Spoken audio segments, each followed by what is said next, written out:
চট্টগ্রাম, ফেনী, কুমিল্লা, নোয়াখালী, ব্রাহ্মণবাড়িয়া, খাগড়াছড়ি, হবিগঞ্জ, মৌলভীবাজার সহ দেশের ১১টি জেলায় বন্যা পরিস্থিতির আরও অবনতি হয়েছে। বন্যায় প্লাবিত মিরসরাই, ফটিকছড়ি, হাটহাজারী, রাউজান সহ চট্টগ্রামের বিভিন্ন উপজেলা। বন্যার্তদের উদ্ধারে সেনা মোতায়েন হয়েছে কয়েক জেলায়।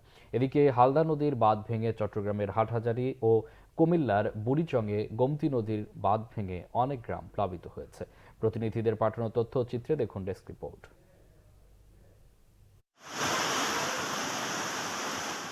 আকস্মিক বন্যায় দেশের উত্তর পশ্চিমাঞ্চলের ১০ জেলা এখনো বেহাল অবস্থা। কয়েক জায়গায় কিছুটা উন্নতি হলেও পানিবন্দী লাখো মানুষ। প্রবল বর্ষণ আর পাহাড়ি ঢলে চট্টগ্রামের হালদা নদীর বাঁধ ভেঙে গেছে। পানি ঢুকেছে সীতাকুণ্ড, হাটহাজারী, বাঁশখালী, কর্ণফুলী ও ফটিকছড়ি সহ অধিকাংশ এলাকায়। চরম দুর্ভোগে ২.৫ লাখ মানুষ।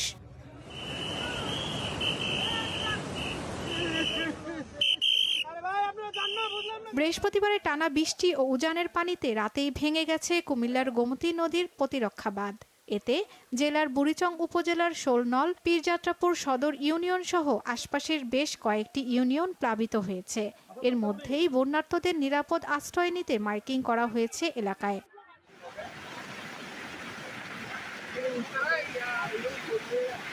এদিকে বন্যা পরিস্থিতির অবনতি হয়েছে রাঙামাটি জেলায়। টানা বৃষ্টিতে বেড়েছে কাপ্তাই হ্রদের পানি। জলবন্দি পুরো জেলার ৫,০০০ পরিবার। রাঙামাটি খাগড়াছড়ির সাথে সড়ক যোগাযোগ বন্ধ রয়েছে।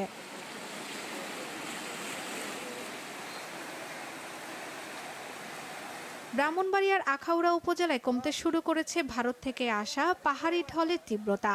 বিভিন্ন এলাকা থেকে কমতে শুরু করেছে পানি। তবে হাওড়া নদীর একটি বাঁধের ৩টি অংশ ভেঙে যাওয়ায় এখনও আখাউড়ার বিভিন্ন পয়েন্ট দিয়ে পানি ঢুকছে।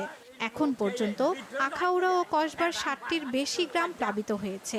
পানিবন্দী ২,০০০ পরিবার। চাঁদপুরে রাতভর টানা বৃষ্টিতে ৩১টি ইউনিয়নের নিম্নাঞ্চল তলিয়ে গেছে। চরম ভোগান্তিতে বানভাসী মানুষ। বিভিন্ন আশ্রয় কেন্দ্রে অবস্থান নিয়েছেন হাজারো মানুষ। বেশি বিপাকে বয়স্ক ও শিশুরা। মৌলভীবাজারে নতুন করে বৃষ্টি না হলেও মনু ও ধলাই নদীতে বাঁধের ১৫টি স্থানে ভাঙনে বন্যা পরিস্থিতির আরও অবনতি হয়েছে। এ পর্যন্ত জেলার প্রায় ৩ শতাধিক গ্রাম প্লাবিত হয়েছে। অনেকেই আশ্রয় নিয়েছেন বিভিন্ন শিক্ষা প্রতিষ্ঠান আর স্বজনদের বাড়িতে। বন্যায় লণ্ডভণ্ড হয়ে গেছে পুরো খাগড়াছড়ি জেলা। এখনও পানিবন্দী ১০,০০০ মানুষ। সড়ক পানির নিচে তলিয়ে থাকায় খাগড়াছড়ির সাথে রাঙামাটির সাজেক, লংগদু ও বাঘাইছড়ি সড়ক যোগাযোগ বিচ্ছিন্ন রয়েছে। বন্যা কবলিত এলাকায় সরকারি ও বেসরকারি উদ্যোগে উদ্ধার ও ত্রাণ সহায়তার দিকে তাকিয়ে দুর্গতরা।